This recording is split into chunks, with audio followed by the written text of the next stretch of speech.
Friends तो आज के আমি বানাবো কষা মাংস। তো আজকে রোববার, তো নিয়ে এসেছিল চিকেন। তো আমি এটাকে ম্যারিনেট করে রেখে নিয়েছি প্রায় 6 ঘন্টার মতন। পেঁয়াজ দিয়ে, আদা, রসুন, কাঁচা লঙ্কা সব দিয়ে ভালো করে ম্যারিনেট করে নিয়েছি। একটু সরষের তেলও দিয়ে দিয়েছি এটার মধ্যে। এক সাইডে আলু আমি ভাজা বসিয়ে দিয়েছি। এটা ভাজা হয়ে গেলে ভালো মতন করে তারপরে আমি ওই চিকেনগুলোকে এটার মধ্যে দিয়ে দিব। এই যে দেখুন প্রায় ভালো মতন ভাজা হয়ে গেছে লালচে করে। এখন এটার মধ্যে আমি চিকেনটা ঢেলে দিব।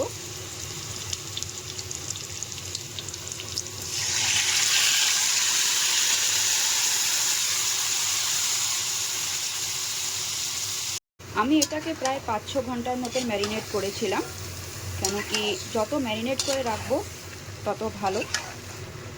আর এটার মধ্যে একবার আমি সব মশলা দিয়ে দিয়েছি, পেঁয়াজ, আদা, রসুন, হলুদ, লবণ, শুকনো লঙ্কার গুঁড়ো, তারপরে গরম মশলা। আপনারা যদি চিকেনে জিরে গুঁড়ো দেন তাহলে ওটাও দিয়ে দিতে পারেন। একবারে সব মশলা দিয়ে ভালো করে ম্যারিনেট করে রেখে দিবেন। তো আমি তো জিরে গুঁড়ো দিইনি, আমি এগুলো দিয়ে ম্যারিনেট করে রেখেছিলাম। এখন এটাকে আমি প্রায় ঢেকে রাখবো, দেখি একটু জলটা ছাড়ুক, কষুক ভালো করে।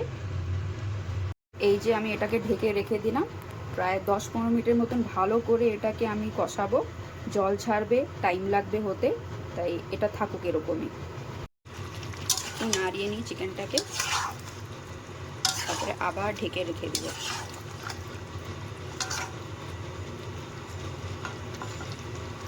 একটু চিকেনটাকে খুলে দেখি কি অবস্থা। এই যে দেখুন জলটা ছেড়ে দিয়েছে, লেগেও যাচ্ছে নিচে। আর কিছুক্ষণ কষাবো।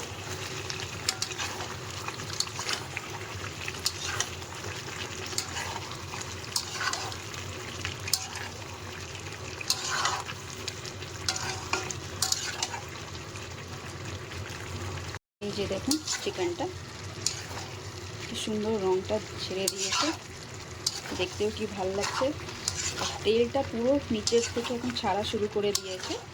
আমি আর কিছুক্ষণ আরও কষাতে হবে আমার ভালো মতন করে।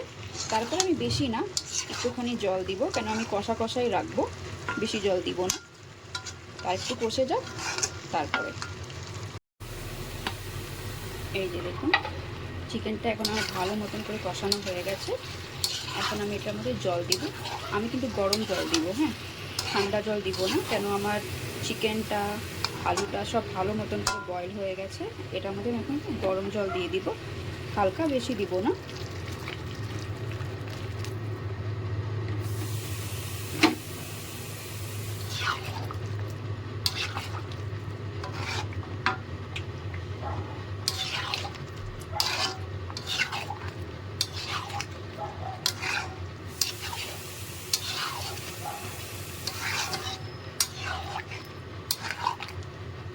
আমি যে চিকেনটা বানিয়েছি এটা প্রায় বাড়িতে সবাই বানায় এরকম করে, খুবই ইজি আর সিম্পল রেসিপি, কিন্তু খেতে কিন্তু এটাই ভাল লাগে,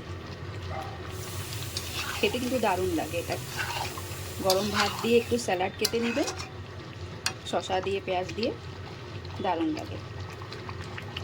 এই যে আমার মাংসটা দেখুন হয়ে গেছে ভালো মতন করে। এখন আমি এটাকে নামিয়ে দিব।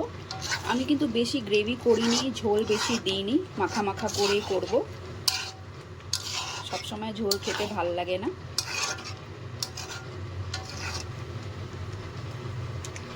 হয়ে গেছে আমার চিকেনটা, ভালো মতন করে গলেও গেছে মাংস, আলু সব।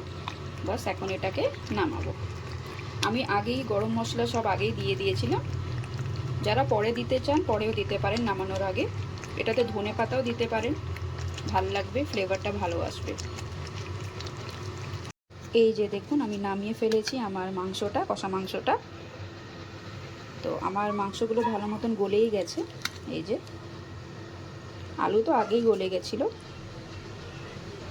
তো আজকে আমি আর কিছু রান্না করব না, আজকে আমার জাস্ট এই মাংসটা থাকবে আর ভাত থাকবে, আর কিছু না, কেন সকালে অনেক ভারী খাবার হয়ে গেছে। তো সবাই বলল আজকে জাস্ট মাংস করো। ভেবেছিলাম পাতলা ঝোল করব, কিন্তু সবাই বলল একটু কষানোই করো, আর তার সাথে ভাত, বাস, আর কিছু লাগবে না। তাই আমার আজকের রান্না রেডি, খাবো একটু পরে।